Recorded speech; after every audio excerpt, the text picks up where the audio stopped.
Hi, my name is Kate Madden. I live in Vancouver, BC, and I think I'm depressed. What I want to do is be open in discussions about mental health. I've spent enough years supporting employers and workplaces in their mental health programs and initiatives that I thought that it would I thought it would be a worthwhile conversation to have with other members of the trans community about being open and honest about our mental health as we deal with all the things that we need to deal with, and to demonstrate that even 2 years after transition, you're still going to be going through stuff. It's been about a week to 10 days since I first kind of acknowledged to myself that, yeah, I am in fact depressed. And what I'm going to just do is talk about kind of how I came to that understanding, the acknowledgement of that just internally, what kind of the warning signs were for me, and then what steps I've taken over the last 10 days, week and a half, couple of weeks here, to really start to address some of that and to try to get better. Because it's about, like there's a campaign here in Canada, mental health campaign called Sick Not Weak, and I'm trying to maintain my mental health and to take the steps I need to take to go forward. To say this is difficult is an understatement, and thank you for watching, and I hope it helps someone. The last time I felt like this was the fall of 2017, spring, summer 2017. I was at the top of everything, really. I had a great 6-figure job, beautiful spouse, beautiful house, kids, out in the suburbs. We'd gone to Costa Rica a few months prior. I was living a lot of people's dreams.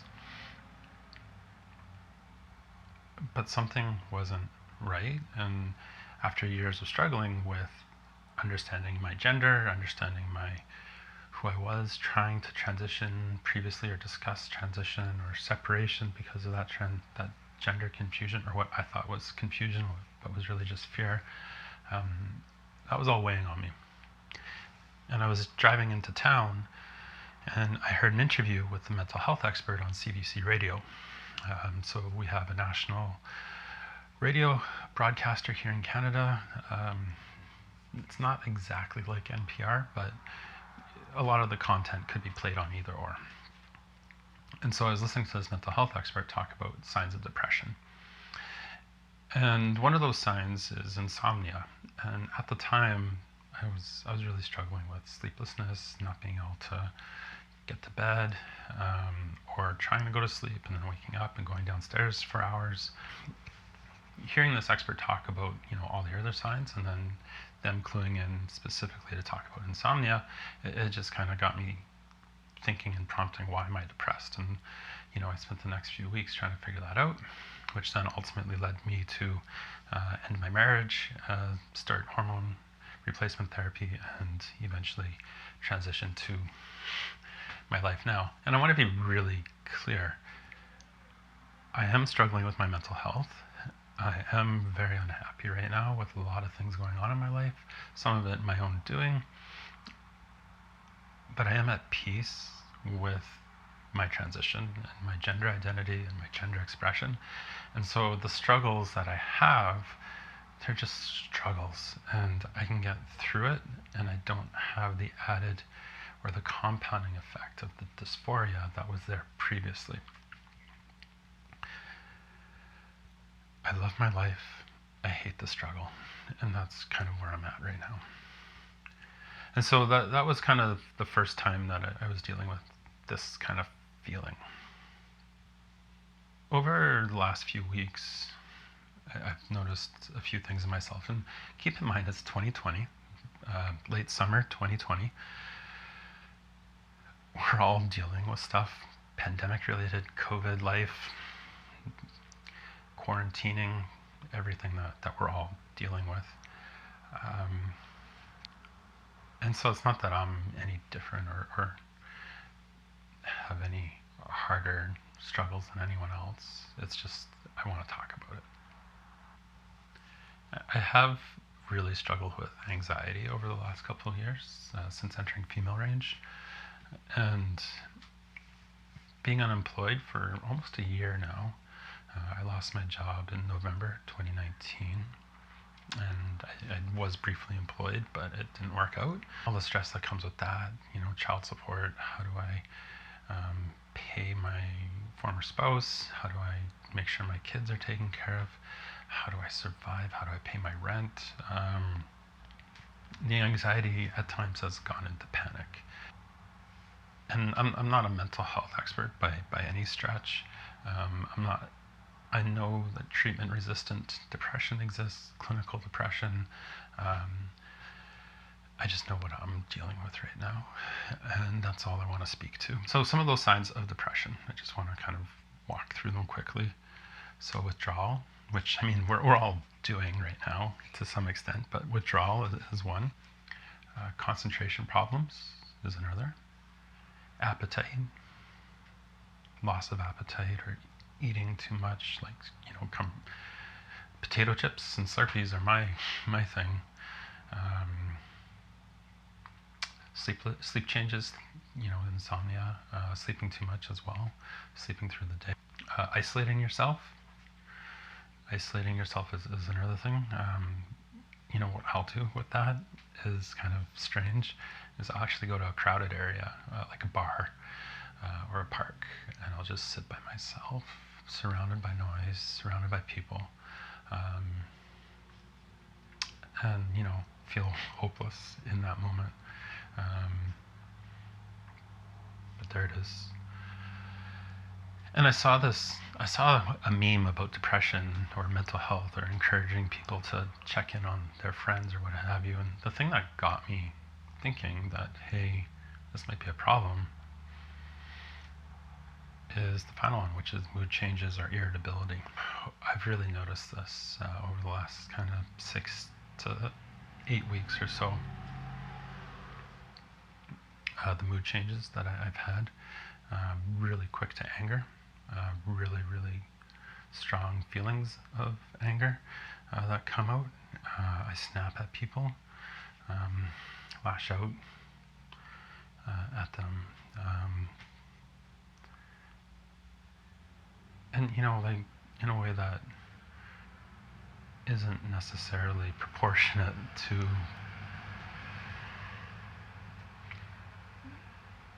the perceived offense. So an example is I had just gone out on a date with someone. We had kissed. It was magical. We parted. I was feeling pretty good.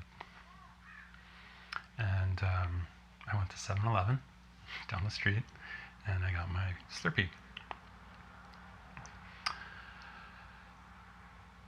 And this girl walking by randomly comments on my hair.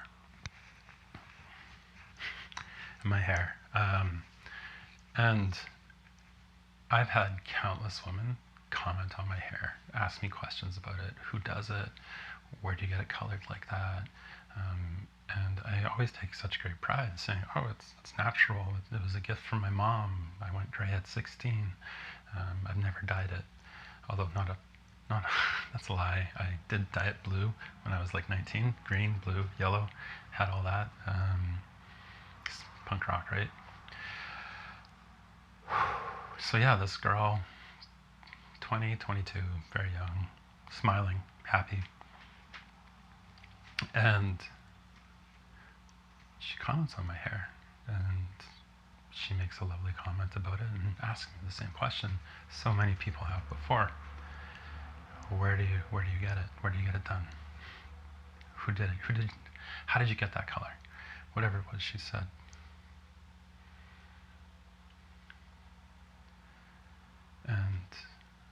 with all the cruelty I could muster, I just looked at her, stone-faced, and said, "I don't owe you that."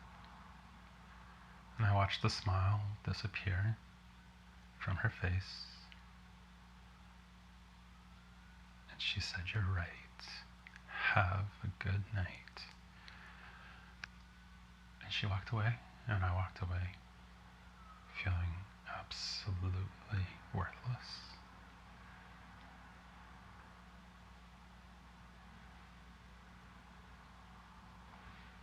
So yeah, life is a struggle right now. I'm not sure what to make of it. I'm trying my best. And that incident prompted me, after I saw that graphic on Instagram, prompted me to do some very serious self-reflection and self-evaluation, leading me to realize that I might be depressed. So I mentioned anxiety, and I've never wanted to go on medication to deal with that. The benzos that the doctors always suggest, they also then sternly look at me and say, "These are very addictive," which then I'm like, "Nope, no thanks, I'm not interested." I mean, my father was an alcoholic. I have a sibling who wrestles with addiction, and I don't want to tempt fate. So the number one thing that I've seen help with anxiety over the last couple of years was switching to a plant-based diet. And it was something that I'd gotten away from over the last few months. And so over the last 2 weeks, I've switched entirely back to plant-based. I noticed this morning that, yeah, I'm feeling good, like physically, mentally, I'm clear. I'm not having anxiety attacks at the moment, which is really good when you consider all the stress I'm dealing with. Another thing I started to do was commit to walking everywhere I could, going to a further away coffee shop, trying to hit 10,000 steps a day, and doing my best to be consistent with that. I didn't do it yesterday, but I will do it today. Just being physically active. I used to love running. I hope to get back to that one day. It's just that I haven't been able to successfully build my stamina back up to that point. But walking, being physically active, just moving around, getting outside in the fresh air, it's still summer, has been helpful. The third thing I started doing was talking to people and just saying, "Hey, I think I'm depressed. Hey, I'm having a hard time. Hey, my thoughts are really dark right now." And that's been really helpful as well, just to be able to sit down with someone and just have someone to talk to. Just a peer, a friend, it's not like I need a solution. I just need to get some stuff off my chest. And then the last piece of what I'm doing proactively, and what I found actually the hardest. So what's really great about trans healthcare in British Columbia is I have a team around me. I have a doctor, I have a nurse practitioner, I have an RN, and a counselor, all available to me and all completely covered through our provincial healthcare. And so I called the medical clinic this morning, just before I started recording this, and I booked 2 appointments. Next Wednesday, I'm going to be meeting with the doctor, just by phone, but it's COVID, and just to discuss what's going on, and see if there's kind of anything clinically that either he can recognize, refer me to, or perhaps a short-term pharmaceutical solution that can kind of help bridge the gap right now.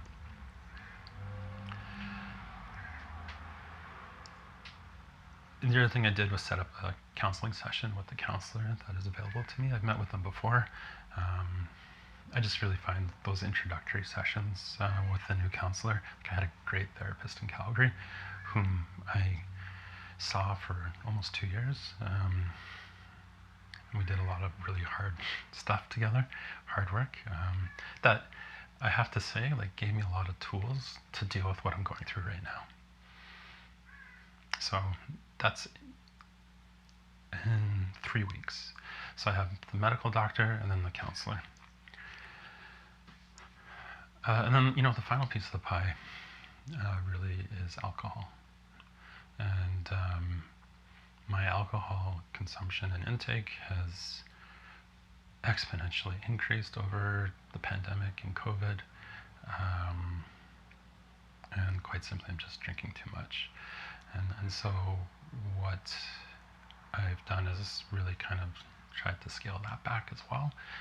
I went for a period of several months last year, in the year before, where I just went completely sober and went to sober events, and I found that incredible. I know that booze, well, my vice, like Slurpees and chips, isn't my drug. I have this off switch, so I can turn it off. But yeah, I just noticed that the brain, the fog, there's no fog in the morning, which is a good thing. Hope that the honest conversation that I'm trying to have and share helps, and might direct you to take action with anything that you're dealing with that I know can be so overwhelming some days.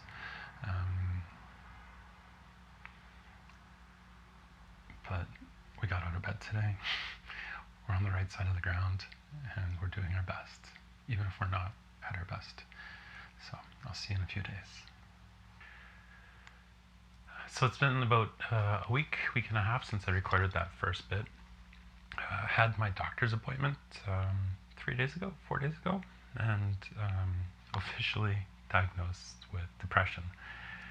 I did record something right after that. I went for a walk down Hastings Street. I had my camera, and I hit the wrong button on my microphone and didn't turn it on properly. I also lost my windsock on Hastings, so if someone finds a windsock, let me know. Yeah, I went for a nice walk right after, because I was going to the pharmacy to pick up my new prescription for antidepressants. And so during the conversation with the doctor, what we really focused on wasn't so much kind of how I was feeling, like, which, to put it mildly, as you can see from the previous kind of section in this video, I wasn't doing that good. But what was really interesting to him, or what he really kind of focused in on and asked me a lot of follow-up questions about, was my energy levels, specifically the exhaustion that I was articulating, that it came from just doing normal, everyday, regular things. So like how hard it was just to get out of bed, get a shower, go to the grocery store, apply for jobs, that sort of thing. We talked for almost an hour, he and I, and went through a lot of stuff. We also had some hormone stuff to, like, blood work and things to review as well. So yeah, working with him, I talked about my previous discussions with doctors and anxiety, and specifically the anti-anxiety medication that had been suggested in the past, which, was the benzos, which, they'd always sternly say it was addictive. And so I always avoided them. And the way he kind of framed it was like, that's great, but what I was feeling was something bigger than anxiety. And so to treat that, I basically had a fracture. And what the other medication would do would treat the wound, but it wouldn't heal the fracture. And so we started talking about antidepressants, which was the first time anyone had mentioned that to me. I'm sorry if my necklace is too loud on the audio.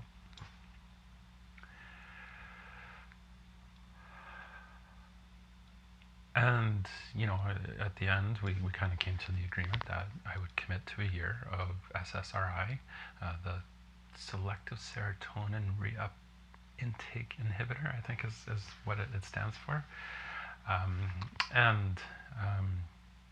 So here I am, 4 days later. I did try to record right after, and then I went to record yesterday, but the memory card was broken. It was stuck in lock position, so I had to get a new memory card last night. So, this is day 4 of antidepressants now, and I gotta say that, mentally, I feel good. Like, I have energy for sure. I had a really good sleep last night, and woke up this morning. I was still tired, but the reason is because the first couple nights, and the doctor warned me of a few side effects in the first week or two. So one of that would be insomnia, and so those first 2 nights, like I didn't fall asleep till almost 4 that first night. So if you saw some late night tweets from me, that was what was going on.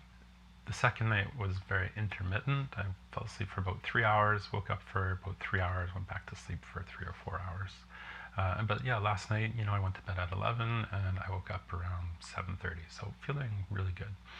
Um, but that kind of tiredness from catching up on sleep, so that feels good. Um, he also warned me that because serotonin exists in your gut, you're also going to. He told me I'd have an upset tummy. And yeah, like the first 2 days, constant heartburn. Um, Yesterday, I had really powerful nausea. I went for a walk over on Commercial Drive, and I thought I was going to throw up all morning. And I had to lay down all afternoon. I felt better in the evening, and I went for another walk to grab some kombucha, and that also helped. Kombucha and popcorn kind of settled my tummy down a little. But those are the first couple of things I've noticed. I have a slight headache that's developing. He told me that might be common. I don't feel I need to take Advil at this point, but I'll put some in my purse and see how the day goes. But I just think I'm noticing the first 4 days mentally I'm feeling good. And so the biggest thing that kind of really helps contribute to kind of a more positive mood for me was talking to people, talking to my siblings, my roommate, and just sharing, like, this is what I'm going through. And, that was really the first step. And so, if you're feeling things, it's 2020, we're all dealing with some really heavy stuff. You gotta really take care of yourself. And there's a difference between self-care and self-maintenance. So, I need to do my nails, as you can see, and that would be an example of self-maintenance. But like self-care is the things that kind of keep you safe, really. Like taking time for yourself. And I think reaching out to people who love you, who care about you, and people who can help you. And it's not that things have gotten so bad that you need to talk to someone, is that you deserve to talk to someone and get help and have that life that you are entitled to, which is to live and love fully, freely, and authentically. So if there's anything I've learned through the last kind of 6 weeks, it's that, I wish I'd done it sooner. And I'm really glad I did. And I hope if you're watching this and you're struggling, that you reach out and you help. You get the help you deserve as well. So, I'm sorry this video was so long. I thought it would be kind of short. I've got counseling next week. I might do another video after that. But thanks for watching. I hope this has helped. Please like, subscribe, and share. And as always, here's to life.